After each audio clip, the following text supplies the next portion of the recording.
जो हाथ है ना कांग्रेस का, जो ऐसे निशान था वो ऐसे होकर और उनके मुंह पर यूं पड़े जा रहा है। ये अहंकार कहीं ना कहीं अखिलेश यादव को ले डूबेगा। और वो मुझे लगता है इनके जब कहते हैं ना समय खराब आता है तो मती सबसे पहले हर ली जाती है। मध्य प्रदेश में क्या कहा था कांग्रेस ने, कौन अखिलेश वखलेश बोला था ना, तो वो नहीं भूला। भैया उत्तर प्रदेश में कांग्रेस का वजूद कहाँ बचा है, जरा मुझे बता दो। नहीं बता दो कहाँ बचा है। सुनो, मैं कांग्रेस के लोकसभा में कितनी सीट आई? मुझे इससे पहले कांग्रेस ही था। समाजवादी पार्टी तो अब बनी है, उससे पहले कांग्रेस के नहीं बने उत्तर प्रदेश के मुख्यमंत्री के कांग्रेस की तरफ से। पिछले 25 सालों में कांग्रेस का एक मुख्यमंत्री मुझे बता दो जो उत्तर प्रदेश में रहा हो। आप कहाँ एनडी तिवारी पे जा रहे हो यार, क्या बातें कर रहे हो। कांग्रेस पार्टी सबको लेके नहीं घूमती थी क्या? पार्टी सभी को लेके बोलती थी, वो किसी से भी भेदभाव नहीं करती थी। चैलेंज के साथ कह रहा हूँ, इतने सालों की 70 साल की राजनीति में कहीं ना कहीं तो उसकी सरकार हमेशा रही है ना किसी राज्य में 5 दलित मुख्यमंत्रियों के नाम बता दें। नमस्कार, बहुत बहुत स्वागत है आपका हमारे चैनल पर। उत्तर प्रदेश में 10 विधानसभा सीटों पर उपचुनाव होना है। 10 में से 9 पर अब तारीख भी सामने आ चुकी है, लेकिन खबर जो कांग्रेस पार्टी के लिए निकल कर आ रही है वो सही नहीं है। 9 सीटों पर समाजवादी पार्टी अपने प्रत्याशी उतार रही है और कांग्रेस पार्टी एक भी सीट पर अपना प्रत्याशी नहीं उतारेगी, जिसके बाद लगातार समाजवादी पार्टी पर और कांग्रेस पर बीजेपी हमलावर। इस पूरे मामले पर बात करने के लिए कुछ लोग जुड़े हैं, उनसे पूछते हैं, बात करते हैं कि अपनी राय रखेंगे। लोकसभा चुनाव गया, उत्तर प्रदेश में समाजवादी पार्टी की सबसे ज्यादा सीट है। अब उपचुनाव होना है 9 सीटों पर। इंडिया अलायंस यूपी के 2 लड़के राहुल और अखिलेश साहब ने राहुल जी को एक भी सीट नहीं दी, क्या कहेंगे? सर देखो, बहुत क्लियर सी बात यह है कि समाजवादी पार्टी ने कांग्रेस के मुंह पर बहुत जोरदार तमाचा मारा है उत्तर प्रदेश उपचुनावों में, और उसका कारण भी है। दोनों लड़कों में से एक लड़के को यह पता है कि मैं साइकिल से चल रहा हूं, मेरी साइकिल पंचर कर देगा ये जो हाथ है ना, ये पंचर कर देगा। तो अखिलेश ने इस हाथ को यूं मोड़ा और ऐसे यूं मार दिया कांग्रेस के मुंह पे ऐसे, ठीक है, कि भैया तू दूर रहे, मेरी साइकिल पंचर नहीं करवानी है। अब कांग्रेस अपनी इज्जत बचाने के लिए कह रही है कि नहीं हमारा तो समझौता है और हम समर्थन करेंगे, लेकिन अंदर ही अंदर छाती पर सांप लौट रहे हैं कांग्रेसियों के, और पूरे लौट रहे हैं। ना यकीन आए तो आप कभी राहुल गांधी से अकेले में बिना उसके स्टिंग करके पूछ लेना, खुद बताएगा। वो रो रहा है अंदर से कि यार हमारी इतनी भी औकात नहीं रह गई। उत्तर प्रदेश में 9 में से एक भी सीट नहीं देते उपचुनाव में। महाराष्ट्र के अंदर में चुनाव होता है तो जहां हम 200 से ज्यादा सीटों पे लड़ा करते थे, आज हमें 88 सीटों पर संतोष करना पड़ रहा है। तो हर जगह उनको बेचारों को तमाचा ही मिल रहा है, हर जगह तमाचा मिल रहा है। जो हाथ है ना कांग्रेस का, जो ऐसे निशान था वो ऐसे होकर और उनके मुंह पर यूं पड़े जा रहा है। और यही कारण है कि जब बार बार ऐसे पड़ रहा है तो जो 54-55 साल के राहुल गांधी है ना, अधेड़ युवा, पूर्व युवा बोलते हैं उनको, चीर युवा बोल लो, पूर्व युवा बोल लो, तो उन भाई साहब के अभी भी जो चेहरे पे लाली है ना, वो इसीलिए कि उनके हाथ पे यूं पड़ रहा है, उन्हीं का हाथ पंजा उनके मुंह पे बार बार मार रहा है, कोई भी घुमा के मार दे रहा है। अब सपा ने वही किया है। देखिए, सवाल ये हो ना कि कांग्रेस पार्टी सबसे बड़ी पार्टी जिन्होंने सबसे ज्यादा देश पर राज किया, सरकारें चलाई, लेकिन आज वो सीटों में से एक भी सीट नहीं मिल रही है। कैसे ये अखिलेश बाबा हैं जो राहुल बाबा को एक भी सीट नहीं दे रहे? देखिए, बहुत ही दुर्भाग्य की बात है कि एक राष्ट्रीय स्तर की पार्टी जिसने इस देश को आजाद कराने की आधारशिला रखी स्थिति में आ गई है। क्या करने की आधारशिला रखी, मैंने ठीक से सुना नहीं। भाई, देश को आजाद कराने के लिए, अंग्रेजों से मुक्त कराने में पूरी उन्होंने अपनी भूमिका निभाई यार। कैसे अंग्रेजों के साथ में पार्टियों जब रिकॉर्ड हो जाए जब सुन लेना यार, पहले बोलने दीजिए। और उन्होंने हर लोकतंत्र में रहकर लोकतंत्र बचाने का काम किया कांग्रेस ने, काम किया। लेकिन क्या है कि कांग्रेस के अपने ही जो जितने भी लोग थे, चाहे वो एनसीपी रही, चाहे वो अन्य पार्टियां क्षेत्रीय पार्टियों में बदलते गए, उन्होंने कहीं ना कहीं कांग्रेस को ब्लैकमेल करने का काम किया, जबकि वो कांग्रेस के साथ रहकर भी इस देश को चला सकते थे। तो थोड़ी बहुत आदमी को शर्म रखनी चाहिए कि अब इनको 2 सीट भी कांग्रेस को इन्होंने नहीं दी। अरे तुम क्या सोचते हो कि तुम्हारे दम पे ही कांग्रेस वो उत्तर प्रदेश जीत लोगे? तो वही कह रहे थे ना, लोकसभा के जब नतीजे आए उन्होंने यही कहा कि हमारे दम पे ही जीत रहे हो तुम। अब अखिलेश यादव को राहुल गांधी पे भरोसा नहीं है यार। ये अहंकार कहीं ना कहीं अखिलेश यादव को ले डूबेगा। और वो मुझे लगता है इनके जब कहते हैं ना समय खराब आता है तो मती सबसे पहले हर ली जाती है। और इस प्रकार का ये जो कृत्य अखिलेश यादव जी कर रहे हैं, ये न केवल अपनी पार्टी को गर्त में ले जाने का काम कर रहे हैं, साथ ही साथ अपने साथ जुड़े हुए इनके कांग्रेस जैसे संगठन है उनका भी नुकसान करने पे तुले हुए हैं। अगर राहुल बाबा को सीट मिलती तो क्या वो जिता सकते थे? यूपी की 9 सीटें ये। मैं कह रहा हूँ कि अगर राहुल बाबा को सीट मिलती, जहाँ पे भी उनकी जीतने की संभावना है वहां उनको टिकट मिलती, कहीं आपसी तालमेल सही अपने उम्मीदवार ना खड़ा करते वहां कांग्रेस की सीट, तो आप में मिलजुल का एक सद्भाव का माहौल दिखाते, लेकिन इन्होंने तो दिखाया ही नहीं। और जब ये दिखाई नहीं रहा तो इसका मतलब है अखिलेश यादव जी का अहंकार कहीं ना कहीं उनके सामने आ रहा है, और ये जो है फायदा भारतीय जनता पार्टी को पहुंचाने का कार्य इन्होंने कर दिया है। ये कह रहे हैं कि अगर अखिलेश यादव में इतना अहंकार आ गया, राहुल बाबा जिता देते, राहुल बाबा को मौका नहीं दिया। सर ये झूठ बोल रहे हैं। अखिलेश में अहंकार तो है ही है, राहुल में भी अहंकार है, लेकिन अखिलेश को भी तो अपना बदला लेना था ना।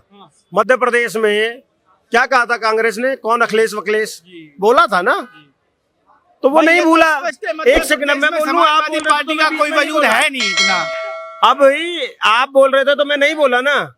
अब आप सुनिए, मैं हालांकि अब इनको लग रहा है मुझे थोड़ा सा बोलना पड़ जाएगा राहुल के और उसके अखिलेश के उसमें। अखिलेश यादव जो है नवाजवादी पार्टी वाला, वो तो घमंड में है ही है, और इसीलिए उसने क्या काम कर रखा है, 4 मुस्लिमों को टिकट दी है 9 में से, समझ रहे हो ना। 50-50 में डिवाइड किया है, एक को आधा काट नहीं सकते थे, नहीं तो 9 सीटों में से मुझे लगता है कि वो 6 भी दे देता।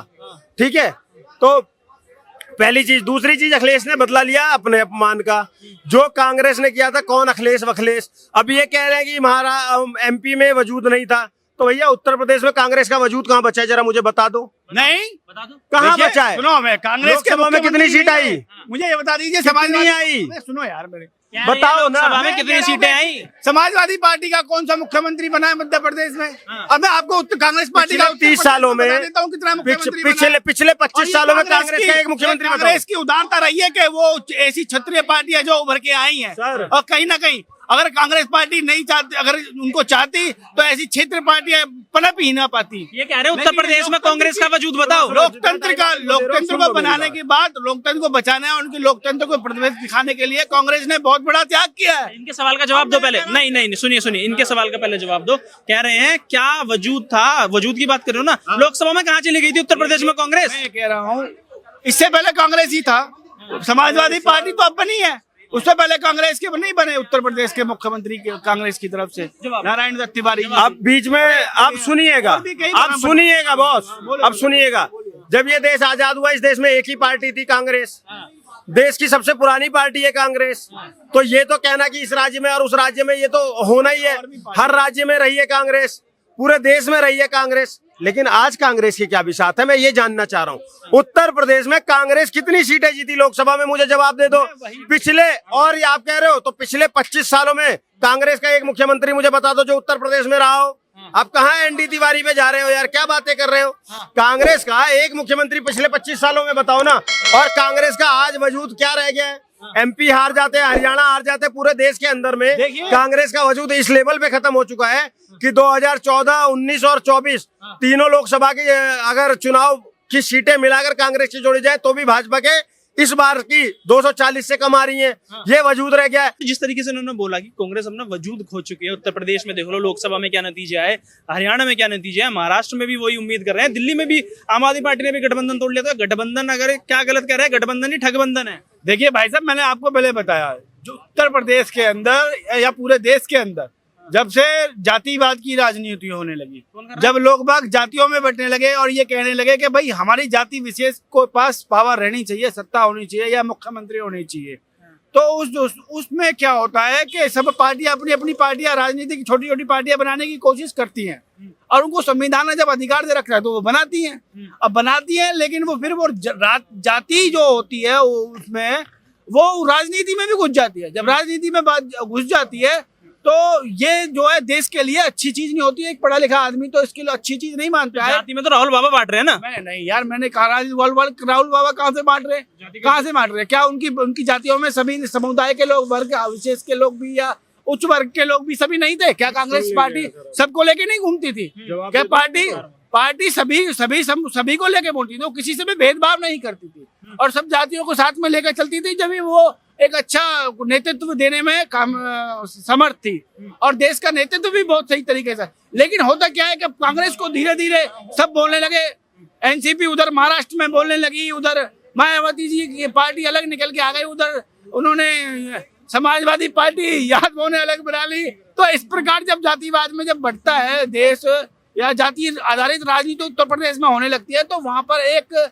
अच्छा शीर्ष नेतृत्व करने वाली विचारधारा जो है वो कहीं ना कहीं फंस जाती है। ऐसा इनको कहने दो जातियों में बांट रहे हैं। जाति के लिए सबसे पहले इनका नेता क्या बोलता है? तुम किस जाति के हो, तुम कौन हो, कहाँ से हो, जातिगत जनगणना की मांग इनका नेता कर रहा है और ये कह रहे हैं जातियों में बांटने वाली बात। और ये तो जातियों में भी कैसे बांट रहे हैं, जाति और धर्म में कैसे कांग्रेस ने बांटा वो भी बता दूं। धर्म के आधार पर तो पूरा देश बांट दिया, उसके बाद में हिंदुओं की जाति को, हिंदुओं को जातियों में बांट दिया कि तू बनिया है, तू ठाकुर है, तू पंडित है, तू नाई है, तू धोबी है। और दूसरे पक्ष में कभी बात नहीं करी जाति की इन्होंने। आज जातिगत जनगणना की मांग सबसे मुखर होकर कौन कह रहा है? राहुल गांधी हर जगह खड़ा होकर बोल रहा है या नहीं बोल रहा है? ये जातियों पर हमें सिखाएंगे। उसके बाद में ये कह रहे हैं कि सबको साथ लेकर चलने वाली पार्टी कांग्रेस मुझे किसी भी राज्य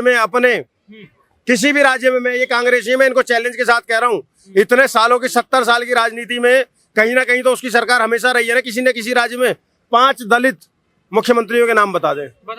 नहीं कांग्रेसी देखिए अभी पंजाब में बनाया था चरणजीत सिंह चन्नी बनाए थे दलित मुख्यमंत्री। अरे उनका अध्यक्ष उनके अध्यक्ष पार्टी कांग्रेस पार्टी का तत्कालीन अध्यक्ष मुख्यमंत्री पूछ रहा हूँ, ये खड़गे पर खेल रहे हैं। मैं मुख्यमंत्री पूछ रहा हूँ, ये खड़गे पर खेल रहे हैं। वही खड़गे जो अभी प्रियंका गांधी जब अपना नॉमिनेशन भरने गई थी तो बेचारे गेट से झांक रहे थे, उनको अंदर तक नहीं जाने दिया गया। क्या बातें करते हैं? बूटा सिंह जी थे, उनको भी सम्मानित पद दे रखा था, ऐसी बात नहीं है। लेकिन होता मुख्यमंत्री पूछ रहा हूँ, ये बूटा सिंह पे आ गए। वो तो बीजेपी ने जब बार बार परिवारवाद की सुनिए ना, जब बार बार परिवारवाद की बात की वो तो मजबूरी फंस गई कि खड़गे साहब को बनाना पड़ गया। वो कह रहे हैं 5 मुख्यमंत्री के। अच्छा क्या खड़गे साहब, बता दीजिए नाम। एक सवाल मेरा है इनसे, क्या खड़गे साहब कांग्रेस के सही में अध्यक्ष है या वो राहुल और सोनिया के इशारे पर काम नहीं कर रहे हैं?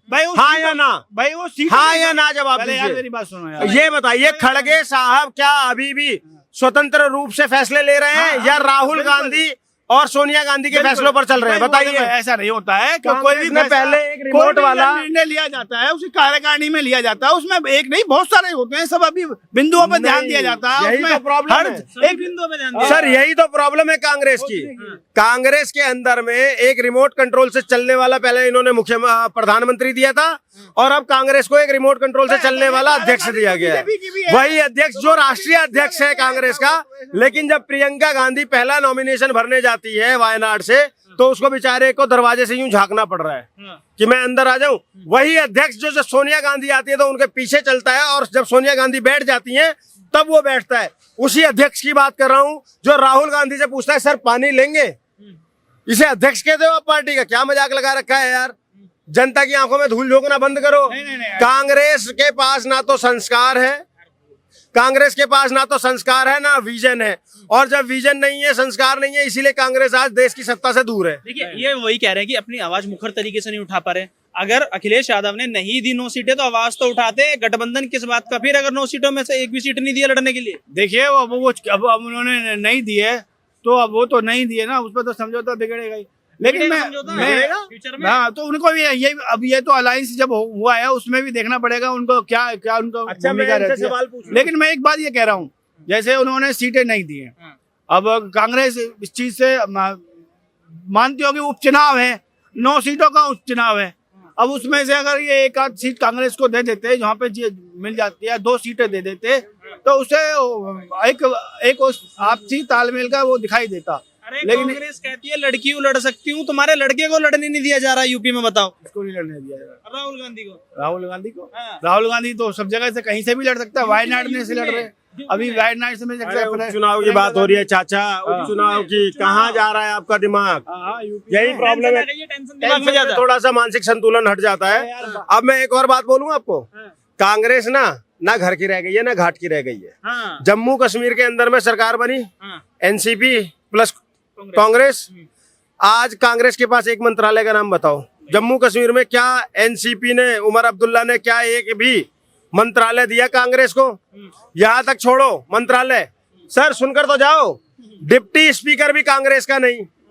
तो कांग्रेस का वजूद इस तरीके से खत्म हो चुका है कि कांग्रेस अब कहीं नहीं रह गई है और एक दिन कांग्रेस के लिए बोला जाएगा एक थी कांग्रेस। उत्तर प्रदेश की 9 सीटों पर उपचुनाव है, कैसे देख रहे हैं सारे सिनेरियो को? पहले तो बात है अगर वैसे इम्पोर्टेंट है 27 के इलेक्शन के लिए, लेकिन इससे कोई योगी बाबा की सरकार को फर्क तो पड़ेगा नहीं अगर हार भी जाए तो। देखिए पिछले 2 इलेक्शन में ये जात पात का जो चक्कर था वो ऑलमोस्ट ख़त्म हो गया था, लेकिन इस बार जो इलेक्शन हुए हैं आपने लोकसभा में देखा होगा बड़े भयंकर तरीके से इसका दोबारा से उद्घाटन हुआ है। और अवध में जहाँ 11% सीटें थी, अवध एक जिला है आपको पता होगा यूपी का, वहाँ 47% एसपी की 11 से 47%, उसी चक्कर में ये उलझे रहे तो फिर कुछ भी हो सकता है। कुछ भी हो सकता है। हाँ। अच्छा, लोकसभा के जैसे नतीजे आए कांग्रेस के फेवर में, उत्तर प्रदेश की हम बात कर रहे उत्तर प्रदेश की हम बात कर रहे थे ना, कांग्रेस के फेवर में नहीं थे, सपा के फेवर में। सपा के फेवर में था, वही बोल रहा हूँ। जो लोकसभा के नतीजे आए वो लोग सपा के फेवर में है, कांग्रेस के में नहीं आए। अब 9 सीटों पर उपचुनाव, एक भी सीट नहीं दी है कांग्रेस को, तो ये तो खत्म होती जा रही है। आप मेरी बात सुनिए, JNK में इलेक्शन हुए, जम्मू में कांग्रेस साफ, कश्मीर में भी NC जो है अब्दुल्ला की पार्टी उसी को वोट मिले, जम्मू में कांग्रेस साहब है, यूपी में कांग्रेस का कोई वर्चस्व नहीं है, बिहार में नहीं है, उड़ीसा में इलेक्शन हुए थे हार गए, आंध्र प्रदेश में हार गए, वेस्ट बंगाल में देख लीजिए खत्म हो चुके हैं।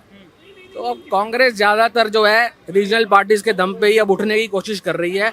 99 सीट्स पे ऐसे मतलब ये डांस कर रहे थे ऐसे, मतलब इन्होंने इलेक्शन ही जीत लिया है।